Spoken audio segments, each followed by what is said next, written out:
The last thing Kalen ever said sounded so ordinary that it still makes my stomach turn. He looked around the canyon, laughed, and said, "You hear that? Even the wind's tired of this place." 20 seconds later, something hidden somewhere among the cliffs repeated him, word for word. Only, it wasn't an echo. It sounded like someone trying to speak with a mouth that had never been human. This happened 4 years ago, and I still won't camp anywhere the wind never stops. There were 4 of us on that trip. Me, Kalen, Nia, and Soren. We'd been planning a weekend in Red Hollow for months. A remote desert canyon known for towering sandstone walls, abandoned mining trails, and nights so dark you couldn't see your own hand without a flashlight. The internet described it as peaceful. Locals didn't. The last stop before the canyon was a tiny gas station sitting alone on the edge of the highway. It looked forgotten, like the desert had simply decided not to bury it yet. While Soren filled the truck, Nia wandered inside for snacks. She came back carrying a bottle of water and wearing a strange expression. The owner asked where we're going. "So," Kalen said, "he told me to tell all of you something." She hesitated. "If the wind stops, stop talking." Kalen grinned. "That's it." She nodded. He said if it stays quiet for more than a minute. Her voice lowered. "Don't walk. Run." Soren laughed, so hard he nearly spilled his coffee. Every creepy town has one guy keeping the legend alive. As we climbed into the truck, I looked toward the store. The old man wasn't behind the counter anymore. He was standing outside, watching us leave. Not waving, just watching. The road into Red Hollow twisted between enormous rock formations that seemed to grow taller with every mile. The deeper we drove, the stronger the wind became. It whistled through narrow cracks in the cliffs. It hissed across loose sand. It never stopped. Nia smiled. "I kind of like it." Kalen rolled his eyes. "You'd miss it after 5 minutes if it disappeared." Those words stuck with me later, because they were right. You don't notice constant noise until it's gone. We reached camp in the late afternoon. Before anyone unpacked, Soren frowned. "Guys," he pointed toward the ground. A circle of empty food cans surrounded the old fire pit. Not scattered, placed carefully. Every opening faced the center. Kalen chuckled. "Someone's idea of art." Nia crouched beside them. "They're clean. So, no rust." She looked around. "They haven't been here long." We searched the campsite. Nobody. No tents. No tire tracks. No footprints. Just the cans. Soren picked one up. Still warm. He immediately dropped it. "What the?" Kalen laughed. "It's been baking in the sun." Maybe. That's what we all told ourselves, even though the fire pit beside it was cold. As we pitched the tents, another strange thing happened. Every few minutes, we'd hear footsteps on loose gravel somewhere behind us. Crunch, crunch, crunch. Each time we'd turn. Nothing. No animals. No people. Just empty canyon walls. By the 4th time, even Kalen stopped joking. "You guys messing with me?" "We thought it was you," I replied. Nobody said another word. The footsteps never came closer. They never moved farther away. It was as if whoever was making them stayed just beyond the next bend. Listening. Waiting. Just before sunset, Nia wandered toward the canyon wall with her camera. A minute later, she called us over. "You need to see this." Carved into the sandstone, almost hidden beneath years of dust, were words scratched so deeply they could have been decades old. "Don't answer it." Below that, dozens of names. Some faded, some fresh enough that tiny flakes of rock still clung to the letters. Kalen traced one with his flashlight. "Think these are missing hikers." Sora tried laughing. "Or bored campers." Nobody joined him. Then, a gust of wind blasted through the canyon, so hard it nearly knocked Nia's camera from her hands. The moment it passed, everything became perfectly still. Not silent, just still. Our jackets stopped moving. The smoke from our camp stove rose straight into the air. The wind returned almost immediately. Barely 2 seconds, but all 4 of us noticed it. Kalen forced a smile. Guess we survived. We laughed with him, because the alternative was admitting we'd all been thinking about the old man's warning. Night settled over Red Hollow faster than expected.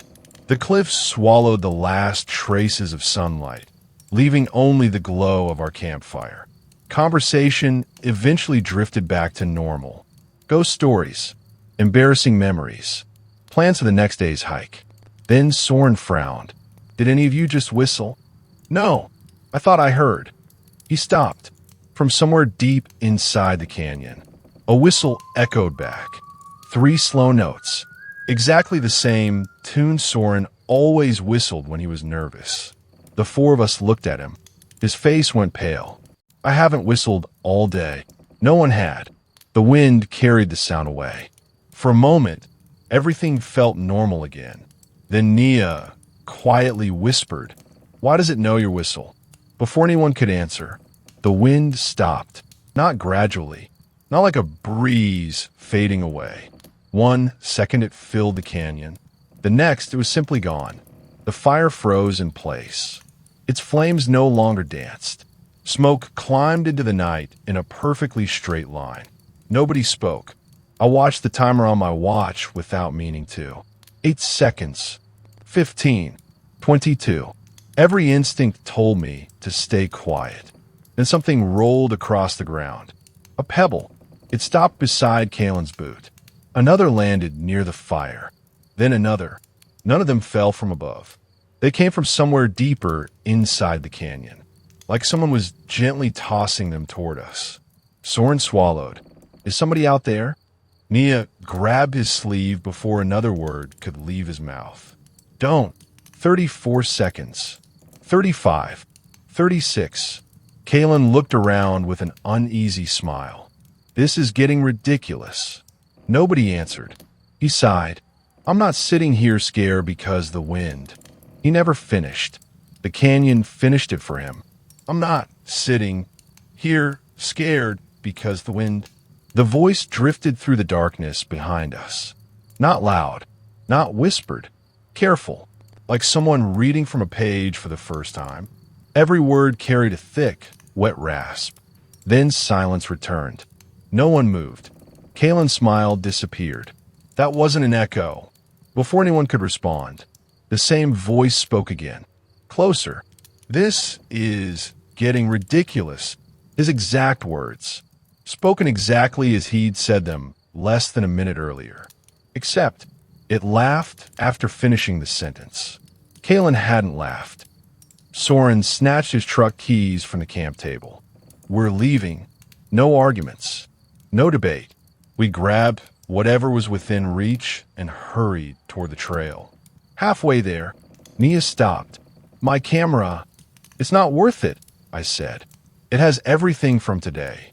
She ran the few steps back to camp before either of us could stop her. She bent to grab the camera. Then she froze. Guys! Her voice barely rose above a whisper. What? She slowly pointed toward the sandstone wall behind our tents. There were words carved into the rock.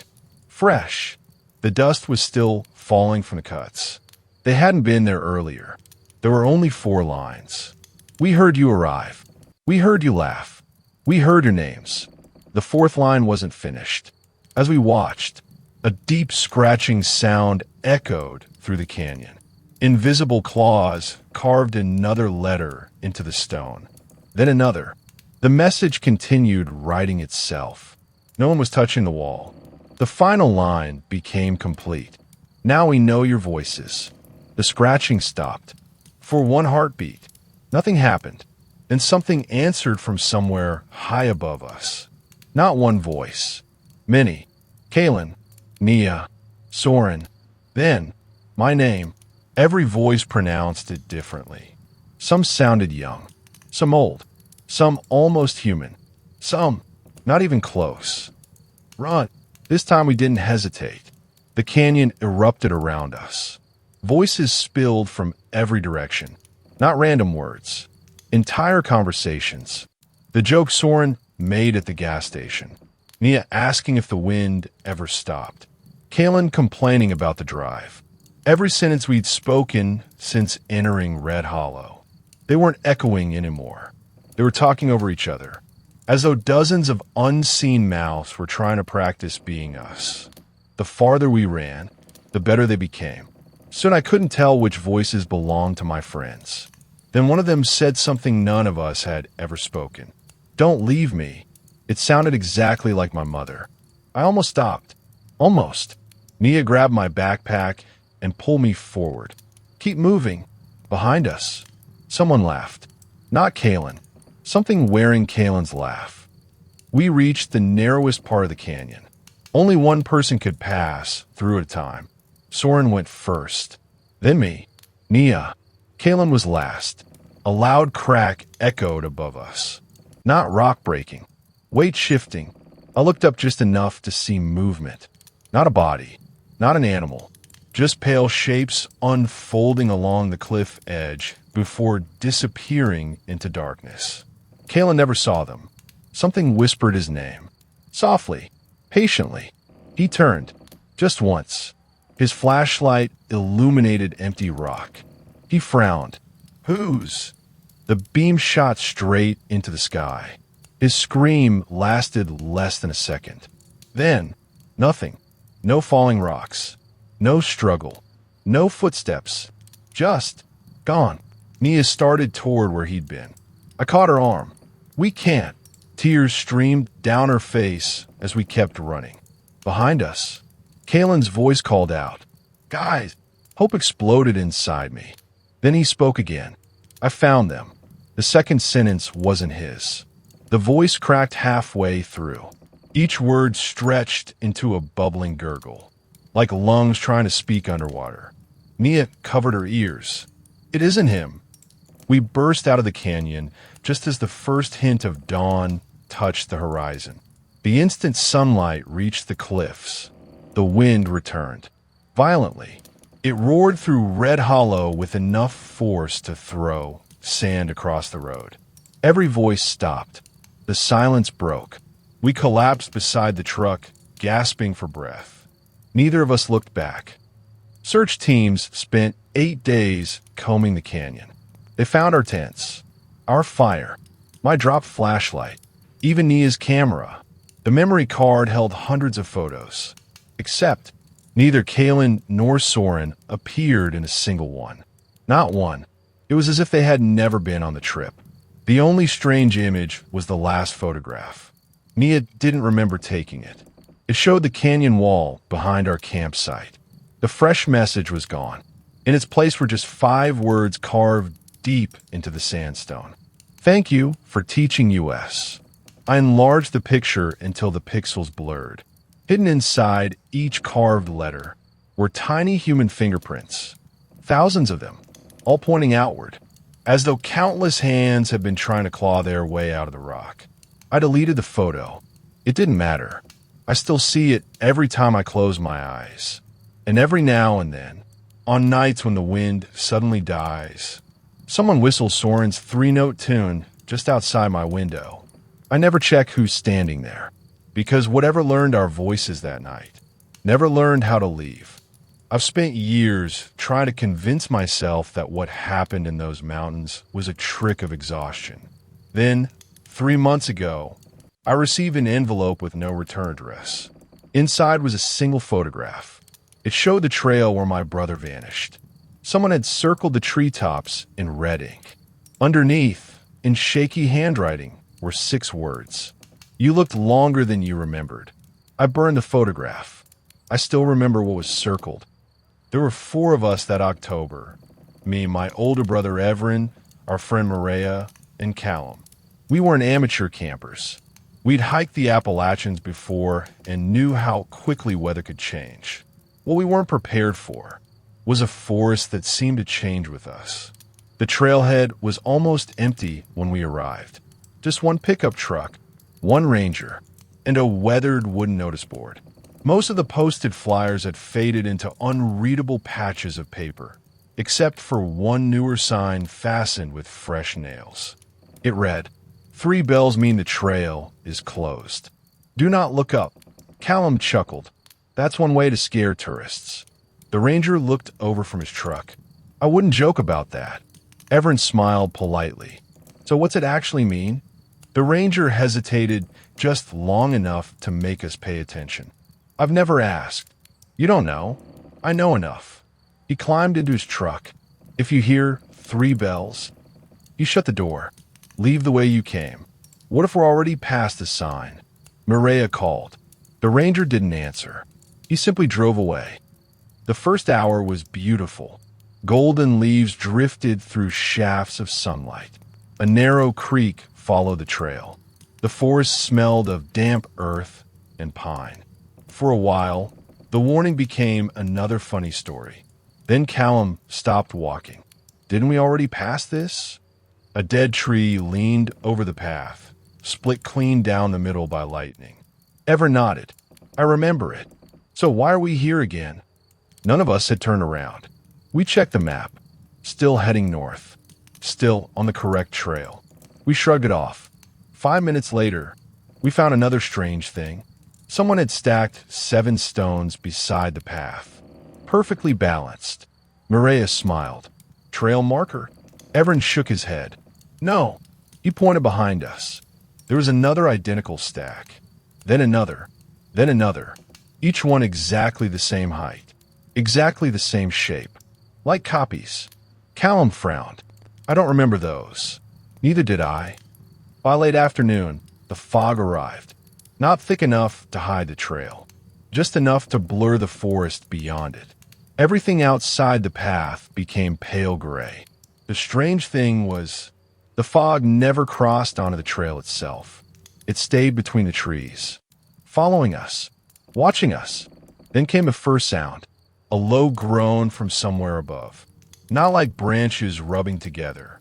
Longer, slower, almost tired. Mireya glanced upward. Everin caught her wrist. Don't. She looked back at him. I wasn't. He nodded toward the warning sign we'd left miles behind. We promised we'd laugh about it. Callum smirked. I still am. But he never looked up either. We reached our campsite just before sunset. As I unpacked, I noticed something odd. Leaves kept falling into the clearing. Except there wasn't any wind. One leaf, then another, then 5 more. Fresh green leaves. Not autumn leaves. They looked like they'd been torn free. Mireya picked one up. The stem was wet, as though it had only just been ripped away. She looked toward the canopy. That's impossible. Before anyone answered, a bell rang.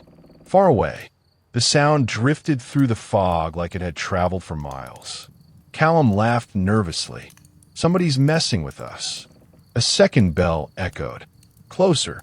The forest became completely still. Even the creek stopped sounding like water. The third bell rang. Directly above us. No one moved. No one breathed. Callum whispered, "How can bells be above us?" Then, something hit the ground beside the fire. Thud. It wasn't a branch. It was bark. A strip nearly 6 feet long. Its inner surface wasn't smooth. It was covered in long, parallel grooves. Like fingerprints, only much larger. Mireya slowly backed away. Trees don't shed bark like that. Everin quietly packed his flashlight. We're leaving. We had barely stepped onto the trail when someone behind us whispered, "Wait." We all turned. Nobody. Callum frowned. Who said that? No answer. Then it came again. Wait. This time, it sounded exactly like Mireya. She hadn't spoken. She stared at us, horrified. I didn't say anything. The voice came a third time. Closer. More confident. You're going the wrong way.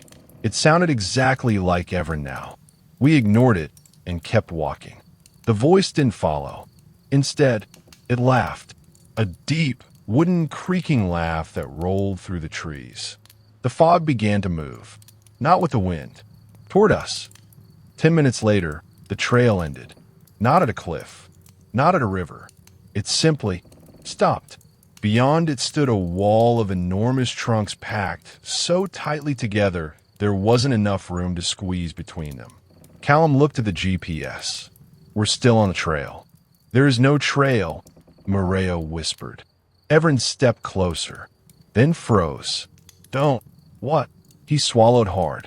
Don't touch the bark. I looked where his flashlight rested. The bark wasn't bark. It had shallow ridges running through it, too evenly spaced, like folded skin. Then, without warning, one of the trunks flexed, barely, just enough to send a ripple upward into the darkness above. Every trunk around us answered. A slow wave traveled through the forest, not because the wind had returned, because something impossibly massive had shifted its weight. The groaning overhead wasn't wood. It was joints, hundreds of them, moving together. Callum forgot the warning. Maybe it was panic. Maybe curiosity. Maybe both. He looked up, only for a second. His flashlight slipped from his hand. It landed pointing into the fog. His lips trembled. There aren't any trees. No one asked what he meant. His eyes filled with tears. It looked back. He ran, not away from us, straight into the forest. His footsteps lasted 5 seconds. Then, stopped. No scream. Nothing. The fog finally lifted just enough for moonlight to reach the canopy. Not enough to reveal everything. Just enough. High above us. Far beyond where any tree should end. Countless dark shapes crossed slowly overhead. Too large. Too long. Too deliberate. For one impossible moment. The stars disappeared behind them. Then the fog swallowed everything again. Everin grabbed my arm so hard it hurt. Do not look again. We ran. Branches snapped behind us. Not beneath footsteps. Above them. Something was following our movement. Not through the forest. Across it. We reached the ranger station just before dawn. The same ranger was waiting outside, as if he'd known we'd return. He looked at the three of us, then at the empty space beside Everin. How many? Everin answered quietly. 1. The ranger nodded. You listened. We didn't look. The ranger's expression changed. Not you. He looked at Callum's abandoned backpack. He did. We searched for Callum for 6 days.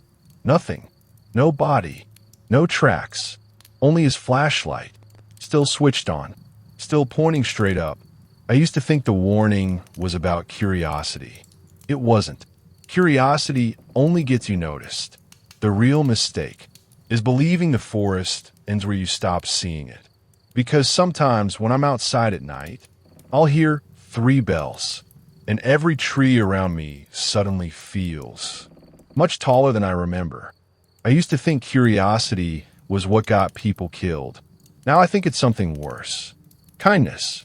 Because if we had ignored that tent, if we convinced ourselves it wasn't our problem, none of this would have happened.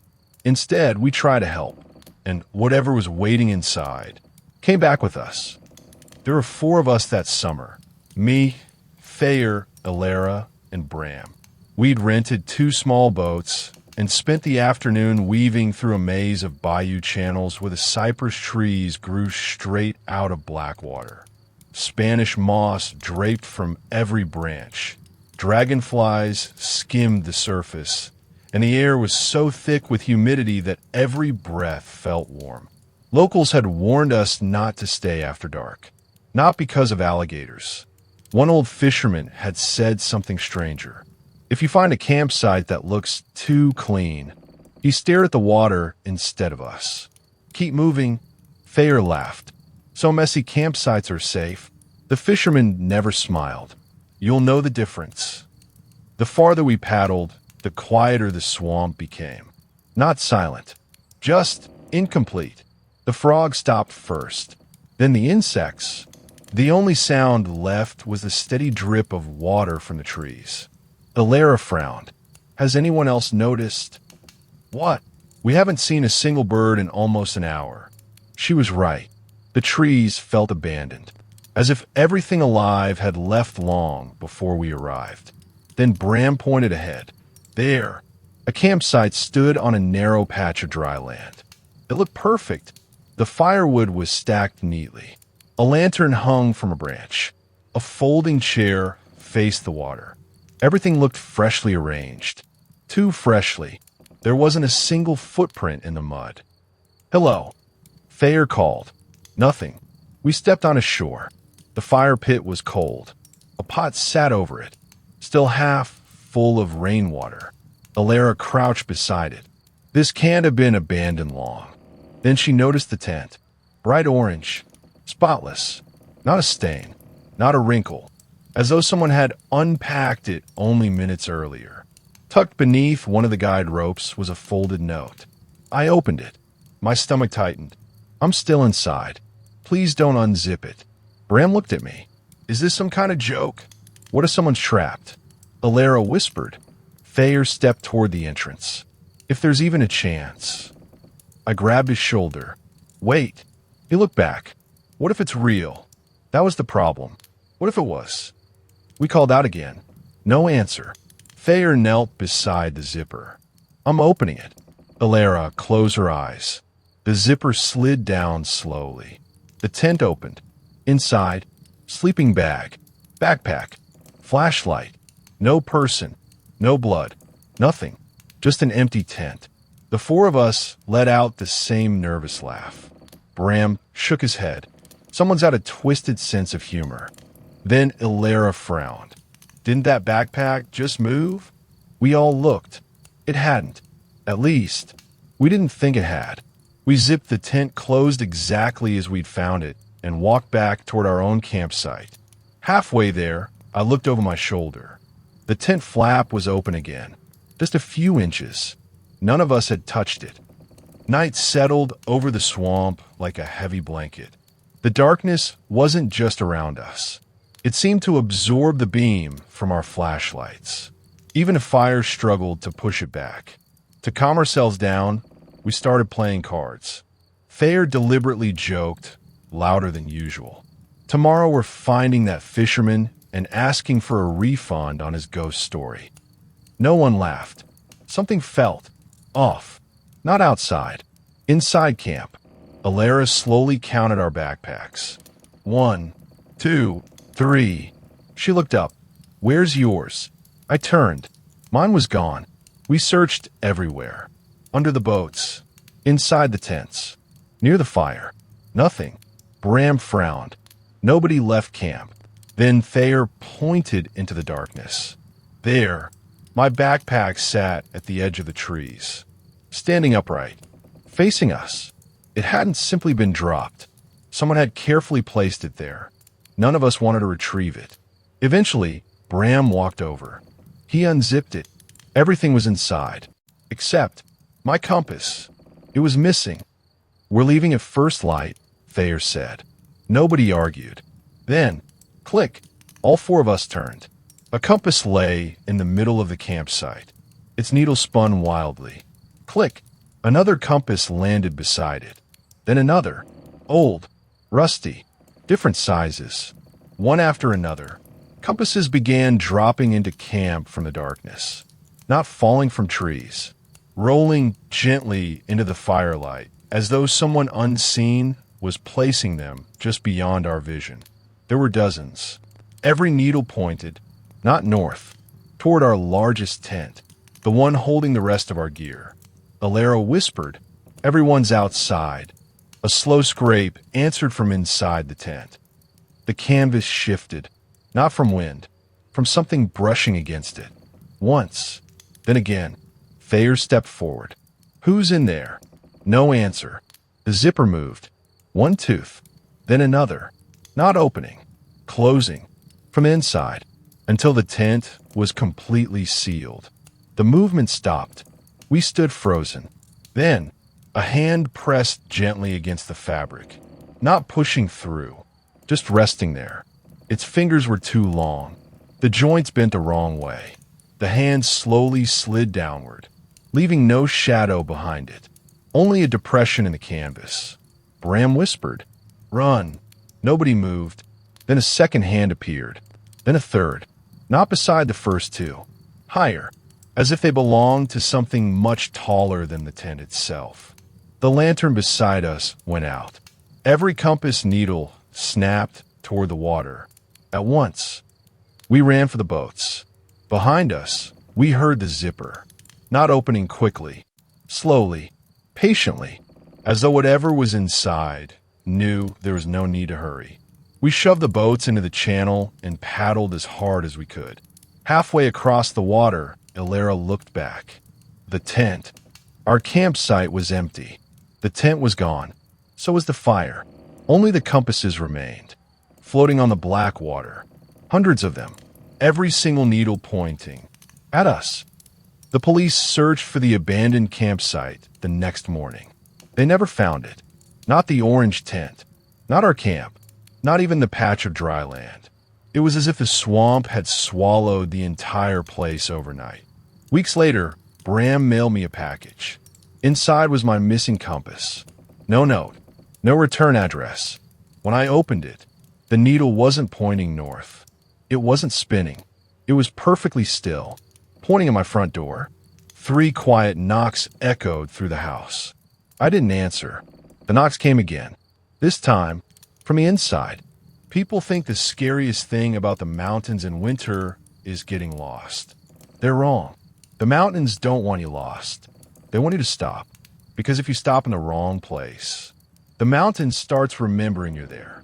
I didn't believe that until the night an entire campsite disappeared beneath my feet. Only 3 of us made it back. Officially, the report says it was a sinkhole caused by unstable ground. The report never explained why the snow kept moving after the ground had already swallowed everything. It happened 5 winters ago. There were 4 of us, me, Oren, Celine, and Kale. We'd planned a weekend camping trip at one of the highest designated campsites in the range. We'd camped in snow before. We had proper gear, emergency beacons, and enough supplies for several days. The weather forecast called for light snowfall. Nothing unusual. At the trailhead, an elderly ranger checked our permit. When he saw the campsite number, his expression changed. Site 12. Oren smiled. That's the one. The ranger folded the permit and handed it back. When you get there, he paused. Don't move the circle. What circle? Celine asked. You'll see it. Kale laughed. If someone left trash behind, we'll clean it up. The ranger's face stayed perfectly still. It isn't trash. He looked directly at me. And whatever happens tonight, don't rebuild your fire inside it. Before we could ask another question, he walked back into the station and locked the door. The hike took nearly 4 hours. Snow muffled every sound except our boots. Clouds rolled over the peaks, swallowing the afternoon sun long before sunset. When we finally reached Site 12, the ranger had been telling the truth. A perfect circle surrounded the center of the campsite. Black stones, a thin ring of white salt, dark ash packed into the snow. Not scattered, measured, deliberate, almost ceremonial. Kale frowned. Who hikes all this up here? Celine crouched beside one of the stones. It hasn't been buried. What does that mean? It was maintained recently.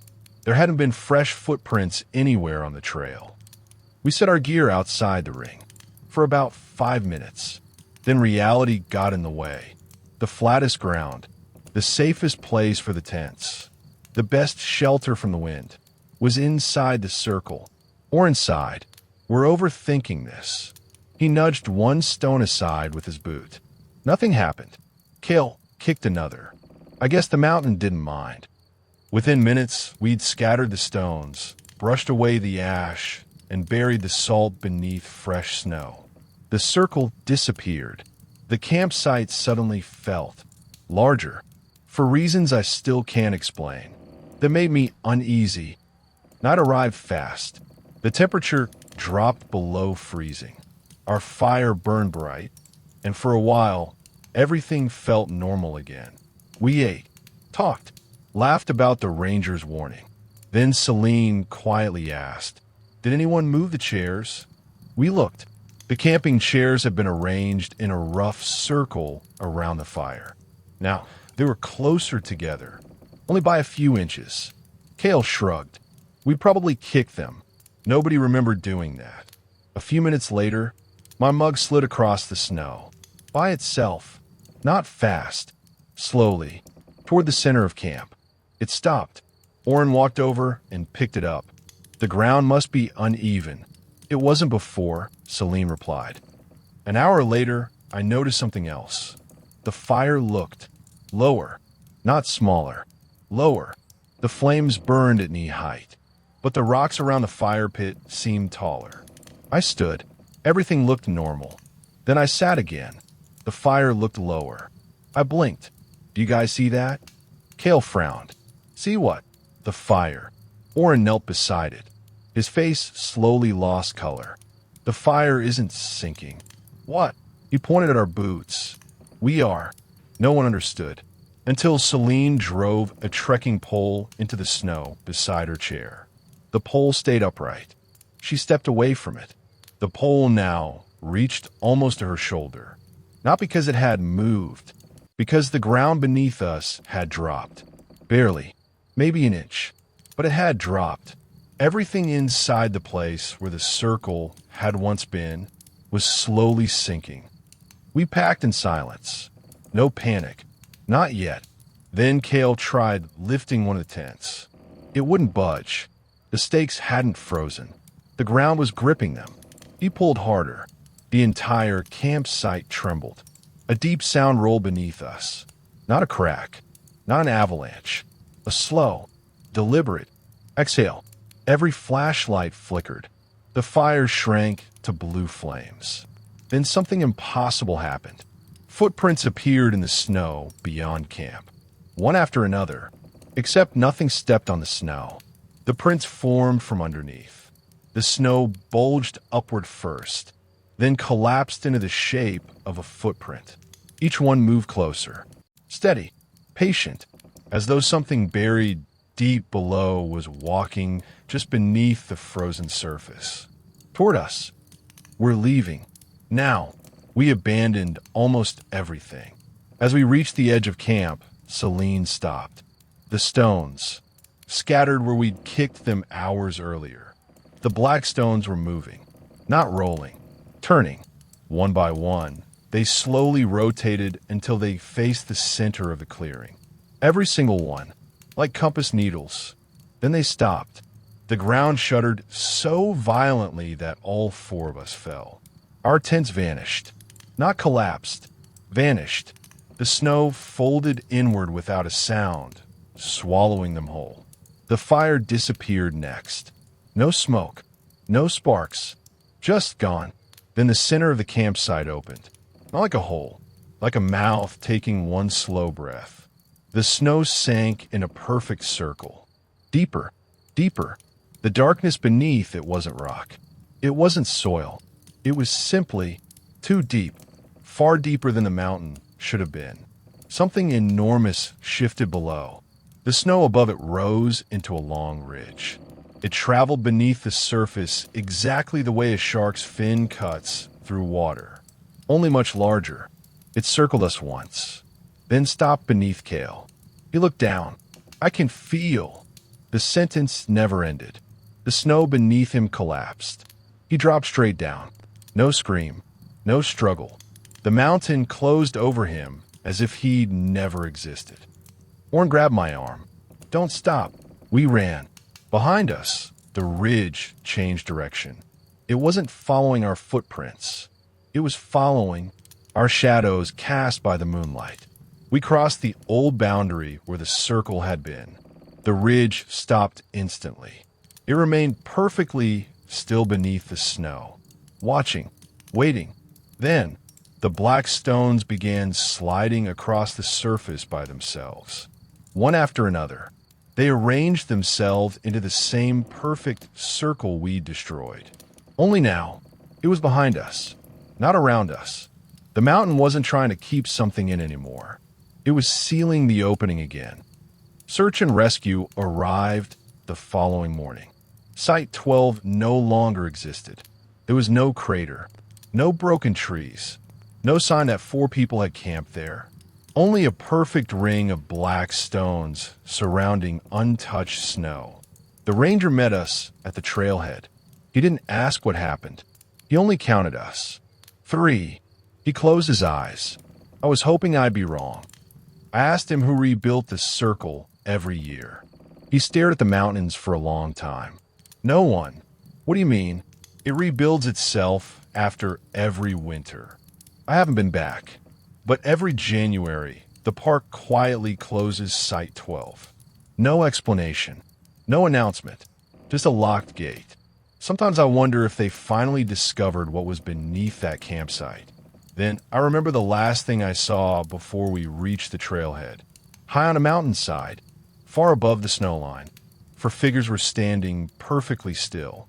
3 of them turned and walked away. The 4th one didn't move. Even from that distance, I knew it was looking at us, waiting for the circle to be broken again. If this story kept you looking over your shoulder, I'd really appreciate it if you subscribe for more slow burn horror stories, wilderness mysteries, and unsettling encounters every week. If you've ever experienced something in the woods that you still can't explain, tell us about it in the comments. I read every one of them. Until next time, stay safe.